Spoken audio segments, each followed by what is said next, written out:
নমস্কার বন্ধুরা, তো কেমন আছো সবাই? চলে আসলাম আবার একটি ভিডিও নিয়ে আমার চ্যানেলের নতুন একটি ভিডিওতে তোমাদের সবাইকে অনেক অনেক স্বাগত। তো এই ভিডিওটা হলো আমরা শিলিগুড়ি থেকে ধূপগুড়ি যাচ্ছিলাম জামাই ষষ্ঠীর জন্য। হ্যাঁ, আর জামাই ষষ্ঠীর ভিডিওটা পোস্ট করতে আমার সত্যি অনেকটাই লেট হয়ে গেল, কারণ অনেক কাজ ছিল বাড়িতে, অন্নপ্রাশন এই সেই অনেক কিছুর মধ্যে খুব ব্যস্ত ছিলাম, যার জন্য আমি ভিডিও এডিট করতে পারিনি আর ভিডিও পোস্টও করা হয়নি। তাই আজকেই ভাবলাম ভিডিওটা এডিট করে নিই আর পোস্ট করে ফেলি, না হলে অনেক দেরি হয়ে যাবে, তারপর আর পোস্ট করা যাবে না। তারপর দেখো ঘরে আমি দরজা জানালা বন্ধ করে গোলাপ গাছটার জন্য জানালাটা একটু খোলা রেখে দেন তালা দিয়ে ঘর থেকে বেরিয়ে গেছি। আর আমরা যাব হচ্ছে স্কুটি নিয়ে।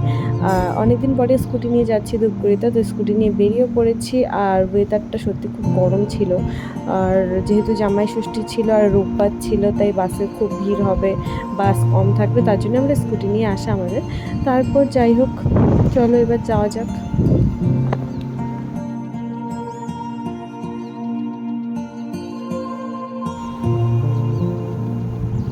তো আমরা কিছুটা দূর আসার পরে রোদটা পুরো কমে গেছিলো আর আকাশে পুরো মেঘ করেছিল, ওয়েদারটা খুবই ভালো হয়ে গেছিলো, একটা ঠান্ডা ঠান্ডা হাওয়া দিচ্ছিল, আমার তো খুবই ভালো লাগছিল। তারপর দেখো রাস্তার পাশে কি সুন্দর ফুল গাছ লাগানো, ছোট ছোট গাছগুলোতে এত সুন্দর সুন্দর কালারের ফুল ফুটে আছে, দেখতে তো খুবই ভালো লাগছিল। আর ফুল কার না ভালো লাগে বলো, ফুল ভালোবাসেন এমন মানুষ হয়তো পৃথিবীতে নেই। তারপর আসার সময় আমরা এই তালশাঁসের দোকানটা দেখতে পাই, আমরা তো স্পিডে যাচ্ছিলাম, তো দোকানটা পার করে চলে গেছিলাম, তারপর আবার ব্যাক করে এসেছি। আর তালশাঁসটা আমার খুবই ভালো লাগে, আর এটা সচরাচর পাওয়া যায় না, তো তালশাঁস দেখবো আর আমি এটা খাবো না, এটা তো কখনো হতেই পারে না। তারপর আমরা তালশাঁস নিয়ে নিলাম। আর তোমরা কে কে তালশাঁস ভালোবাসো আমাকে কমেন্ট করে জানিও। তারপর তালশাঁস নিয়ে বেরিয়ে পড়েছি আবার, যেহেতু অনেকটা দূর যেতে হবে আমাদের। আর আকাশটা দেখতে পাচ্ছ পুরো মেঘ করে আছে, মনে হচ্ছে কখন যেন ঝুপ করে বৃষ্টি নেমে পড়ে। আর ওই যে তোমাদের সাথে এর আগে আমি শেয়ার করেছিলাম যে জলপাইগুড়িতে যে কোর্টটা হচ্ছে সেইটার ভিডিও, তো দেখো এখন কিন্তু এটার কাজ অনেকটাই কমপ্লিট হয়ে গেছে, কালারও করা হয়ে গেছে, সাইডে গেট বানাচ্ছে। আর আমি যখন তোমাদের সাথে শেয়ার করেছিলাম তখন এগুলো কিচ্ছু হয়নি, শুধু বিল্ডিংয়েরই কাজ চলছিল। এখন তো অনেকটাই হয়ে গেছে। আর এইখানে এইটা হওয়াতে আশেপাশে যে ফাঁকা জায়গাগুলো ছিল ওই জায়গাগুলোতেও অনেক কাজ হচ্ছে। তারপরে এই দেখো এটা হলো তিস্তা ব্রিজ, আর জলের এত ঢেউ ছিল, মানে বর্ষাতে নদী পুরো ফুলে ফেঁপে উঠেছে, আর জলগুলো প্রচণ্ড কাদা জল ছিল, আর পুরো কাদার গন্ধ বেরোচ্ছিলো। আর আমরা যেহেতু অনেকটা দূরই যাবো, তাই ব্রিজে আমরা আধা ঘন্টা মতো দাঁড়িয়েছিলাম, কিছু খেয়েছিলাম, ওই তালশাঁসটা যে নিয়ে এসেছিলাম সেটা খেয়েছি, আর হচ্ছে কোল্ড ড্রিঙ্কস, তারপর লিচি নিয়ে এসেছিলাম বাড়ির থেকে, সেগুলো খেয়ে আধা ঘন্টা মতো রেস্ট নিয়ে তারপর আমরা সেখান থেকে আবার বেরিয়ে পড়েছি। দেখো আকাশটা আস্তে আস্তে আরও খারাপ হচ্ছে, মানে মেঘটা আরও কালো হয়ে আসছে, মনে হচ্ছে কখন জানি বৃষ্টি নেমে যায়।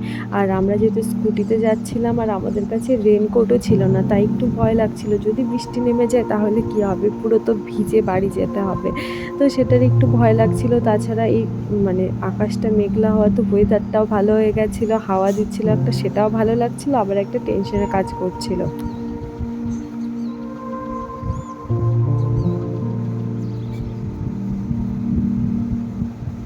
তারপর কিছুটা আসার পর আমাদের স্কুটির তেল শেষ হয়ে গেছিলো, তারপর আমরা এসেছিলাম একটা পেট্রোল পাম্পে তেল ভরতে। আবার তেল ভরে স্কুটির চাকায় পাম্প দিয়ে আমরা ওখান থেকে বেরিয়ে গেছি। তারপর দেখলাম যে পাশে হচ্ছে মেশিনে ভুট্টা ছোলার কাজ হচ্ছিলো, মানে ভুট্টাগুলো একদিক দিয়ে দিচ্ছিলো, আরেক দিক দিয়ে ছুলে বেরিয়ে আসছিলো, আর সেগুলো রাস্তায় মেলে রেখেছে।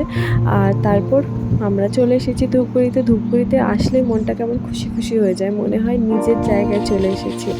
তো তারপর দেখো আমরা বাড়িতেও চলে এসেছি, ওই যে বাড়িটা দেখতে পাচ্ছ ওটা আমার শ্বশুর বাড়ি। তো এখন আমরা এই বাড়িতে যাব, দেন বিকেলে বাজারে যাব, বাজার করে নিয়ে তারপর যাব আমরা আমাদের বাড়িতে জামাই ষষ্ঠী করতে। আর দেখো এটা হলো পার্থর দিদির মেয়ে প্রিয়াংশী, আমরা এসেছি জন্য ও কতটা খুশি, আমাদের ঘরে এসে লাফাচ্ছে, আমরা আসলেও এতটাই খুশি হয় সব সময়। তারপরে বিকেলবেলা আমরা চলে এসেছি মিষ্টির দোকানে মিষ্টি নেওয়ার জন্য। আর দেখো মিষ্টির দোকানে কতটা ভিড়, আর আমরা মিষ্টি যখন নিতে এসেছি প্রায় মিষ্টি শেষের দিকে, মিষ্টি নিয়ে তারপর আমরা গেছিলাম ফলের দোকানে আর জামা কাপড়ের দোকানে। তো বাড়ি যাওয়ার জন্য এতটা এক্সাইটেড ছিলাম যে ওগুলোর আমার ভিডিও করতে মনেই ছিল না। তো তারপর ফল মিষ্টি নিয়ে গেছিলাম ওই বাড়িতে, তারপর ওখান থেকে আমরা রেডি হয়ে চলে এসেছি আমাদের বাড়িতে। আর আমরা এসেছি আওয়াজ পেয়ে, টমটমও দেখো চলে এসেছে আমাদের কাছে। আর ঘরে এসে বসতে না বসতেই মা আম কেটে নিয়ে এসেছে, আম আর হচ্ছে মোয়া, মুড়ির মোয়া, আর ছিল হচ্ছে চিড়ের মোয়া। তো তারপর মোয়া খেয়ে, আম খেয়ে তারপর আমরা বসে পড়েছি। মা ওই যে জামাই ষষ্ঠীর জল দেবে তার জন্য। আর আমি ষষ্ঠীতে কার জন্য কি কি গিফট নিয়েছি সেটা বলেছিলাম তোমাদেরকে একটা ভিডিও করে শেয়ার করব, কিন্তু সেটারও আর কোনো ভিডিও আমার করা হয়নি। আর আমার গলার আওয়াজটা একটু অন্যরকম শোনাচ্ছে, কারণ আমার প্রচণ্ড ঠান্ডা লেগেছে, গলার আওয়াজ পুরো বসে গেছে, তার জন্য একটু অন্যরকম শোনাচ্ছে, তার জন্য সরি। আর দেখো এই যে টমটম, মা এখানে আমাদেরকে ষষ্ঠীর জল দিচ্ছিল আর টমটমও আমাদের পাশে এসে বসেছিল।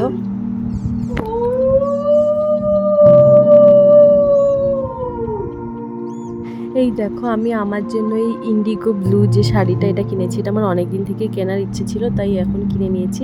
আর মার জন্য একটা ওই ব্ল্যাক কালারের যে শাড়িটা দেখিয়েছিলাম ভিডিওতে, তো ওই শাড়িটাই এনেছি। আর পার্থর জন্য মা একটা টি শার্ট এনেছে, তো সেগুলোই এখন দিচ্ছিল। তারপর আমাদের কমপ্লিট হয়ে গেছে দেওয়া, এবার হচ্ছে মা টমটমকে দিচ্ছিল। আর টমটম তো জামা কাপড় একদমই পরতে চায় না, আর এখন যা গরম আরও পরবে না, তাই মা ওকে একটা পেডিগ্রির প্যাকেট দিয়েছিল।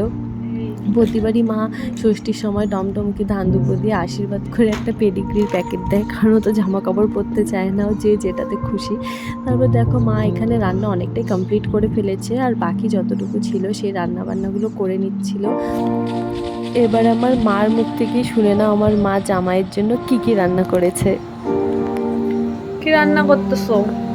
রান্না করতেছি কি খাসির মাংস, তারপরে ইলিশ মাছ, মুরগি ঘন্ট, ডাল, বেগুন ভাজি, আলু ভাজি, আর চিংড়ি মাছ। টানা দিয়ে বলতে লাগবে। জামাই ষষ্ঠীর আয়োজন। আমাদের এবার জামাই ষষ্ঠীটা খুব ফিকা ফিকা, কারণ আমাদের পকর শরীরটা একদম ভালো না। রান্না বান্না শেষ, এখন দেখো জামাইয়ের জন্য প্লেটও সাজানো হয়ে গেছে, ডাল, মুড়ি ঘন্ট, চিংড়ি মাছ, ইলিশ মাছ, খাসির মাংস, চাটনি, আর এখানে ছিল মিষ্টি, আর ওই 3 রকমের ভাজা আর ভাত। তো এখন পার্থকে ডাকবো, ও খেতে বসবে। আর এই যে দেখো এত কিছু একা হাতে আমার মাই কিন্তু রান্না করেছে, আর এই যে জামাই এখন বসে পড়েছে খেতে। আর দেখো পার্থ যেই খেতে বসেছে টমটম অমনি টের পেয়ে গেছে, আর লেজ নাড়াতে নাড়াতে ওর পাশে এসে বসে পড়েছে। ও নিজের খাবার খেতে একদম পছন্দ করে না, আমরা যখন খাবার খাবো ওখান থেকে ওকে একটু দিব, ওটাই ওর খুব পছন্দের। আর তার মধ্যে মেনুতে ছিল ইলিশ মাছ, টমটমের ফেভারিট মাছ। ইলিশ মাছের গন্ধ পেলেই ও খাবারের জন্য পাগল হয়ে যায়। তো চলো পার্থ এখন খাওয়া দাওয়া করুক, আর ভিডিওটা আমি এখানেই শেষ করছি। আমার ভিডিও দেখতে ভালো লাগলে চ্যানেলটি সাবস্ক্রাইব করে দিও। দেখা হচ্ছে পরের ভিডিওতে, টাটা।